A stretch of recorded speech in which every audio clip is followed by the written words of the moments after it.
ಈಗ mobile ban ಮಾಡೋದು ಅಂದ್ರೆ ಈಗ ಮಕ್ಕಳ ವಿಷಯದಲ್ಲಿ ಅಷ್ಟು ಕಠಿಣವಾಗಿ ನಿರ್ಧಾರ ತಗೊಳ್ಳೋದು ಬೇಡ ಅಂತ ನಾನು ಹೇಳ್ದೆ ಇವತ್ತು. ಯಾಕಂದ್ರೆ ಮಾನಸಿಕ ಅದರಲ್ಲೂ ಅಡಾಲಸೆಂಟ್ಸ್ ಮಕ್ಕಳು ತುಂಬಾ ಸೆನ್ಸಿಟಿವ್ ಇರ್ತಾರೆ. ಅಂದ್ರೆ ಅವರ ಬ್ರೈನ್ ತುಂಬಾ ಈ ಡೋಪಮೈನ್ ಹಿಟ್ಟಿಗೆ, ಆಮೇಲೆ ಅವರ ಬಾಡಿಯಲ್ಲಿ ಡೆವಲಪ್ಮೆಂಟ್ ಆಗ್ತಾ ಇರುತ್ತೆ. ಸೊ ಹಾರ್ಮೋನ್ಸ್ ರಿಲೇಟೆಡ್ ಪ್ರಾಬ್ಲಮ್ಸ್ ಜಾಸ್ತಿ ಇರುತ್ತೆ, ಅವ್ರಿಗೆ ಸ್ಟ್ರೆಸ್ ಜಾಸ್ತಿ ಆಗುತ್ತೆ ಬಾಡಿಯಲ್ಲಿ ಡೆವಲಪ್ಮೆಂಟ್ ಆಗೋದ್ರಿಂದ. ಸೊ ಆವಾಗ ಅವರು ಅಂದ್ರೆ ತುಂಬಾ ಭಯ ಪಡೋದು ಅಥವಾ ರೇಗೋದು, ಬ್ಯಾಕ್ ಆನ್ಸರ್ಸ್ ಕೊಡೋದು, ಆಮೇಲೆ ಅವ್ರಿಗೆ ಏನು ಲೇಟ್ ಆಗಿ ಮಲ್ಗೋದು, ಲೇಟ್ ಆಗಿ ಹೇಳೋದು, ಈ ತರ ಒಂಟಿ ಆಗಿರೋದು, ಆಮೇಲೆ ಸೋಷಿಯಲಿ ಮಿಂಗಲ್ ಆಗಕ್ ಇಷ್ಟ ಪಡಲ್ಲ, ಮತ್ತೆ ಫ್ರೆಂಡ್ಸ್ ಬೇಕು, ಅದ್ರಲ್ಲೂ ರೊಮ್ಯಾಂಟಿಕ್ ರಿಲೇಶನ್ಶಿಪ್ ಬೇಕು, ಅಂದ್ರೆ ಅರೌಂಡ್ ಅಡಾಲಸೆನ್ಸ್ ಮಕ್ಕಳಿಗೆ ನಾ ಹೇಳ್ತಾರೆ. ಸೊ ಈ ತರ ಎಲ್ಲ ಅವ್ರ ಪ್ರಾಬ್ಲಮ್ ಇದ್ದಾಗ ಸಡನ್ ಆಗಿ ಏನಾದ್ರೂ ಒಂದು ಈಗ ಮೊಬೈಲ್ ಬ್ಯಾನ್ ಮಾಡೋದು ಈ ತರ ಎಲ್ಲ ಬಂದ ತಕ್ಷಣ ಅವ್ರನ್ನ ಕಂಟ್ರೋಲ್ ಮಾಡಕ್ ಆಗಲ್ಲ. ಅವರು ಸೀಕ್ರೆಸಿ ಮೇಂಟೈನ್ ಮಾಡಕ್ ಶುರು ಮಾಡ್ತಾರೆ, ರೂಲ್ಸ್ ನ ಬ್ರೇಕ್ ಮಾಡಕ್ ಶುರು ಮಾಡ್ತಾರೆ. ಆಮೇಲೆ ಮೊಬೈಲ್ ಅಬ್ಸೆಷನ್ ಜಾಸ್ತಿ ಆಗುತ್ತೆ ಅವ್ರಿಗೆ.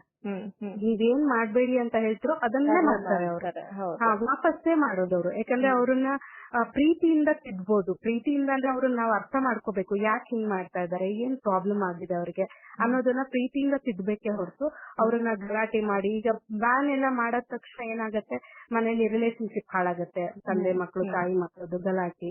ಇನ್ನು ಪೇರೆಂಟಿಂಗು ಇವಾಗ ಮುಂಚಿನ ತರ ಇಲ್ಲ. ಪೇರೆಂಟಿಂಗು ಮುಂಚೆ ಅಪ್ಪ ಅಮ್ಮ ಎಲ್ಲ ಜೊತೆಗಿರ್ತಿದ್ರು, ಆದ್ರೆ ಈಗ ಏನಾಗಿದೆ ಅಂದ್ರೆ ಪೇರೆಂಟಿಂಗ್ ಮೂಡಿ ಪೇರೆಂಟಿಂಗ್ ಆಗಿದೆ. ಅಪ್ಪ ಅಮ್ಮ ಅವ್ರ ಟೆನ್ಷನ್ಸ್, ಅವ್ರ ಫೈನಾನ್ಷಿಯಲ್ ಪ್ರೆಷರ್, ಅವರ ಒಂದು ನೆಗೆಟಿವ್ ಥಿಂಕಿಂಗ್ ಪ್ರಾಬ್ಲಮ್ಸ್, ಇದರಿಂದ ಮಕ್ಕಳನ್ನ ಯಾವ ರೀತಿ ಮಾಡ್ತಾ ಇದಾರೆ ಅಂದ್ರೆ ಅವ್ರ ಮೂಡ್ ಚೆನ್ನಾಗಿದ್ರೆ ಪೇರೆಂಟ್ಸ್ ಮಕ್ಳ ಜೊತೆ ಚೆನ್ನಾಗಿರ್ತಾರೆ, ಇಲ್ಲ ಅಂದ್ರೆ ಮಕ್ಳ ಜೊತೆ ಪ್ರಾಬ್ಲಮ್ ಆಗ್ತಾ ಇದೆ.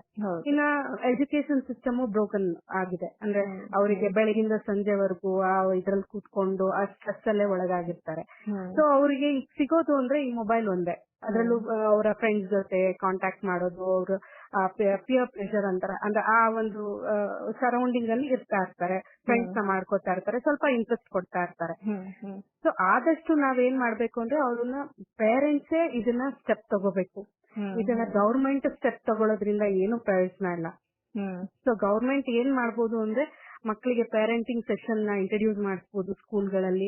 ಆಮೇಲೆ ಅವರಿಗೆ ಆಕ್ಟಿವಿಟೀಸ್ ಜಾಸ್ತಿ ಕೊಡಿಸಬಹುದು. ಅಂದ್ರೆ ಈ ಕರಿಕ್ಯುಲಮ್ ಆಕ್ಟಿವಿಟೀಸ್ ಬಿಟ್ಬಿಟ್ಟು ಬೇರೆ ಹ್ಯಾಬಿಟ್ ಬಿಲ್ಡಿಂಗ್ ಆಕ್ಟಿವಿಟೀಸ್, ಯೋಗ, ಪ್ರಾಣಾಯಾಮ, ಈ ತರ ಫಿಸಿಕಲ್ ಆಕ್ಟಿವಿಟೀಸ್ ಕೊಟ್ಟಾಗ ಸ್ಪೋರ್ಟ್ಸ್, ಅವರ ಹಾರ್ಮೋನ್ ಬ್ಯಾಲೆನ್ಸ್ ಆಗುತ್ತೆ, ಅವ್ರಿಗೆ ಗುಡ್ ಸ್ಲೀಪ್ ಸಿಗತ್ತೆ. ಆಮೇಲೆ ಪೇರೆಂಟ್ಸ್ ಗೆ ಕೆಲವೊಂದು ಬೌಂಡ್ರೀಸ್ ಹಾಕ್ಬೇಕು ಅಂತ ಹೇಳ್ಕೊಡ್ಬೇಕು. ಅಂದ್ರೆ ರಾತ್ರಿ ಮಲಗೋಕ್ಕಿಂತ ಮುಂಚೆ 2 hours ಸ್ಕ್ರೀನ್ ಇಂದ ದೂರ ಇರಬೇಕು, ಬೆಳಗ್ಗೆ ನೋಡಬಾರ್ದು. ಆದಷ್ಟು ಅವರಿಗೆ ಬೇರೆ ಹಾಬೀಸ್ ಗಳನ್ನ ಏನು ಪೇಂಟಿಂಗು ಆ ತರ ಎಲ್ಲ ಕಳಿಸೋದು. ಆದಷ್ಟು ಅವ್ರನ್ನ ಬ್ಯುಸಿ ಆಗಿದ್ರೆ ಬೇರೆ ಆಕ್ಟಿವಿಟೀಸ್ ಗಳಲ್ಲಿ ಅವ್ರು ಇದಕ್ ಬರಲ್ಲ. ಇನ್ನೊಂದು ಮಕ್ಕಳ ಜೊತೆ ತುಂಬಾ ಒಳ್ಳೆ ಕನೆಕ್ಷನ್ ಬಿಲ್ಡ್ ಮಾಡೋದ್ರಿಂದ ಅವ್ರನ್ನ ರಫ್ ಆಗಿ ಹ್ಯಾಂಡಲ್ ಮಾಡ್ದೇನೆ ಅವ್ರನ್ನ ಪ್ರೀತಿಯಿಂದ ಇವ್ರು ಫಸ್ಟ್ ತಿದ್ಕೋಬೇಕು, ಅದ್ರ ಮೂಲಕ ಮಕ್ಕಳು ತಿದ್ಕೋತಾರೆ. ಸೊ ಈ ತರ ರಿಸ್ಟ್ರಿಕ್ಷನ್ ಮಾಡೋದ್ರಿಂದ ತುಂಬಾ ಫ್ರೀಡಮ್ ಕೊಡೋದು ಒಳ್ಳೇದಲ್ಲ, ತುಂಬಾ ರೆಸ್ಟ್ರಿಕ್ಟ್ ಮಾಡೋದು ಒಳ್ಳೇದಲ್ಲ. ಅದ್ರಲ್ಲೂ ಈ ವಿಷಯದಲ್ಲಿ ಏನು ಈ ಮೊಬೈಲ್ ವಿಷಯದಲ್ಲಿ ಅದೊಂಥರ ಅಡಿಕ್ಷನ್ ಜಾಸ್ತಿ ಆಗಿದೆ ಇತ್ತೀಚೆಗೆ. ಸೊ ಪ್ರಾಬ್ಲಮ್ಗಳು ಜಾಸ್ತಿ ಆಗೋ ಚಾನ್ಸಸ್ ಇದೆ. ಸೊ ಗವರ್ಮೆಂಟ್ ಇಂಟರ್ವ್ಯೂನ್ ಆಗದೇನೆ ಆದಷ್ಟು ಪೇರೆಂಟ್ಸ್ ಗಳು, ಟೀಚರ್ಸ್ ಗಳು, ಎಜುಕೇಶನ್ ಸಿಸ್ಟಮ್ ಇದ್ರ ಮೂಲಕ ನಾವು ಎಚ್ಚೆತ್ಕೋಬಹುದು.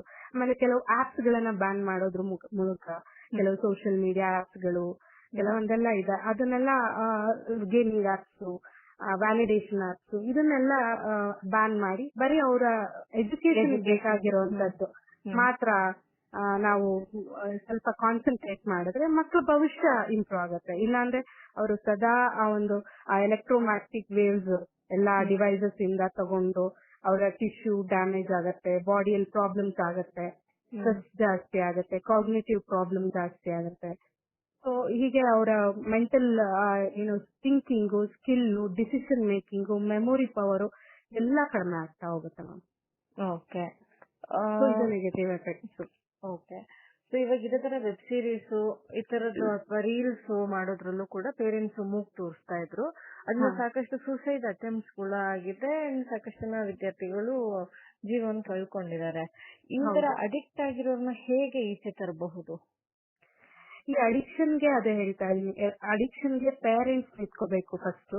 ಅವರನ್ನ ಬಲವಂತವಾಗಿ ಚೇಂಜ್ ಮಾಡಕ್ ಆಗಲ್ಲ. ಅವರಿಗೆ ಆಕ್ಟಿವಿಟೀಸ್ ಮುಖಾಂತರ ಪ್ರಾಣಾಯಾಮ ನೋಡಿ, ಬ್ರೀತಿಂಗ್ ಅನ್ನೋದು ನಮ್ಮ ಇಡೀ ಮಾನಸಿಕ ಇದನ್ನ ಚೇಂಜ್ ಮಾಡುತ್ತೆ. ಯಾಕಂದ್ರೆ ನಮ್ಮ ಆಲೋಚನೆಗಳು, ನಮ್ಮ ಬ್ರೈನ್ ವೇವ್ಸ್, ನಮ್ಮ ಥಿಂಕಿಂಗು ಎಲ್ಲ ಇರೋದು ಆ ಬ್ರೀತಿಂಗ್ ಪ್ಯಾಟರ್ನ್ ಅಲ್ಲಿ.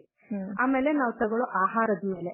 ಅವ್ರಿಗೆ ಈಗ ಅಡಾಲಸೆನ್ಸ್ ಮಕ್ಕಳಾಗ್ಲಿ ಅಥವಾ 7 years ಮೇಲೆ ನಾವು ಪ್ರೀಟೀನ್ಸ್ ಅಂತ ಹೇಳ್ತೀವಿ. ಸೊ ಅವರಿಗೆ ಸಾಲ್ಟಿ ಐಟಮ್ಸ್ ಮೇಲೆ, ಈ ಜಂಕ್ ಫುಡ್ ಮೇಲೆ ಆಸಕ್ತಿ ಜಾಸ್ತಿ ಇರುತ್ತೆ. ಯಾಕಂದ್ರೆ ಅಪಟೈಟ್ ಜಾಸ್ತಿ ಇರುತ್ತೆ ಅವರಿಗೆ. ಸೊ ಅವರು ಆ ಫುಡ್ ಎಲ್ಲ ಕನ್ಸ್ಯೂಮ್ ಮಾಡಿದಾಗ ಆಟೋಮೆಟಿಕ್ ಆಗಿ ನೆಗೆಟಿವ್ ಥಿಂಕಿಂಗ್, ನೆಗೆಟಿವ್ ಕಡೆ ಹೋಗ್ತಾರೆ. ಯಾಕಂದ್ರೆ ಬಾಡಿಯಲ್ಲಿ ಸರಿ ಹೋಗಲ್ಲ ಅದು. ಬಾಡಿ ಸರಿ ಹೋಗ್ಲಿಲ್ಲ ಅಂದ್ರೆ ಸೊಮ್ಯಾಟಿಕ್ ಡಿಸಾರ್ಡರ್ ಅಂತೀವಿ, ಅಂದ್ರೆ ನೆಗೆಟಿವ್ ಪ್ರಾಬ್ಲಮ್ಸ್. ಅವರು ಬೇಗ ಅಡಿಕ್ಟ್ ಆಗ್ತಾರೆ, ಅವರಿಗೆ ಸ್ಟಿಮ್ಯುಲೇಷನ್ ಬೇಕು. ಅವಾಗ ಈಸಿಯಾಗಿ ಸಿಗೋದು ಮೊಬೈಲ್. ಇಲ್ಲ ಕೆಲವು ಮಕ್ಕಳು ಡ್ರಿಂಕಿಂಗ್ ಟ್ರೈ ಮಾಡೋದು, ಡ್ರಗ್ಸಿಗೆ ಹೋಗೋದು, ಇದಕ್ಕೆಲ್ಲ ಹೋಗ್ತಾರೆ. ಈ ಈಸಿಯಾಗಿ ಸಿಗ್ತಾ ಇರೋದು ಇದಲ್ಲ ಇದು. ಅದಕ್ಕೋಸ್ಕರ ಮಕ್ಕಳಿಗೆ ಒಳ್ಳೆ ಹ್ಯಾಬಿಟ್ಸ್, ಫಸ್ಟ್ ಬ್ರೀತಿಂಗ್ ಎಕ್ಸರ್ಸೈಸ್ ಹೇಳ್ಕೊಡ್ಬೇಕು ಡೈಲಿ. ಪ್ರಾಣಾಯಾಮ ಕಡ್ಡಾಯವಾಗಿ 2 minutes ಪ್ರಾಣಾಯಾಮ ಮಕ್ಕಳಿಗೆ ಹೇಳ್ಕೊಡ್ಲೇಬೇಕು ತಂದೆ ತಾಯಂದ್ರು. ಆಮೇಲೆ ಅವರಿಗೆ ಸ್ವಲ್ಪ ವಾಕಿಂಗ್, ನೇಚರ್ ವಾಕಿಂಗ್, ಪಾರ್ಕ್ಸ್, ಎಲ್ಲಾ ಕಡೆ ಪಾರ್ಕ್ಸ್ ಇದೆ ಅಥವಾ ಹೊರಗಡೆ ನೇಚರ್, ಒಂದು 10 ನಿಮಿಷ 15 ನಿಮಿಷ ಸೂರ್ಯನ ಬಿಸಿಲು ಅವ್ರ ಮೈ ಮೇಲೆ ಬೀಳ್ಬೇಕು. ಸ್ವಲ್ಪ ವಾಕ್ ಮಾಡ್ಬೇಕು. ಆಮೇಲೆ ಒಳ್ಳೆ ಫುಡ್ ತಗೋಬೇಕು. Sleep minimum 7 to 8 hours rest ಬೇಕು. ಯಾವ ಮಕ್ಕಳಿಗೆ ರೆಸ್ಟ್ ಇರಲ್ಲ ಆ ಮಕ್ಕಳು ಇರಿಟೇಷನ್ ಆಗೋದು ಬೇಗ. ಹೌದು, ಫುಲ್ ಡೇ ಅವರು ಟಯರ್ಡ್ ಆಗಿರ್ತಾರೆ. ಅವ್ರು ಟಯರ್ಡ್ ಆದ್ರು ಅಂದ್ರೆ, ಈಗ ಫುಡ್ ಸರಿ ಇಲ್ಲ, ಸ್ಲೀಪ್ ಇಲ್ಲ, ಅವ್ರಿಗೆಲ್ಲಾ ಪ್ರಾಬ್ಲಮ್ ಆಯ್ತು ಅಂದ್ರೆ ಆಟೋಮೆಟಿಕ್ ಆಗಿ ಅವ್ರ ಅಟೆನ್ಷನ್ ಏನ್ ಬೇಕು, ಈಗ ಮೊಬೈಲ್ ಬೇಕು. ಮೊಬೈಲ್ ಇಂದ ಸ್ಟಿಮ್ಯುಲೇಷನ್ ಸಿಗುತ್ತೆ. ಮನಸ್ಸಿಗೆ ಒಂದು ಬೇಕೇ ಬೇಕು ಏನಾದ್ರೂ ಸ್ಟಿಮ್ಯುಲೇಷನ್. ಸೊ ಅದನ್ನ ಬ್ಯಾಲೆನ್ಸ್ ಮಾಡ್ಬೇಕು ಅಂದ್ರೆ ಹೆಲ್ದಿ ಆಕ್ಟಿವಿಟೀಸ್ ಕಡೆ ಕರ್ಕೊಂಡು ಹೋಗ್ಬೇಕು ಮಕ್ಕಳಿಗೆ. ಸೊ ತಂದೆ ತಾಯಿ ಫಾಲೋ ಮಾಡಿದ್ರೆ ಮಕ್ಕಳು ಖಂಡಿತ ಫಾಲೋ ಮಾಡ್ತಾರೆ.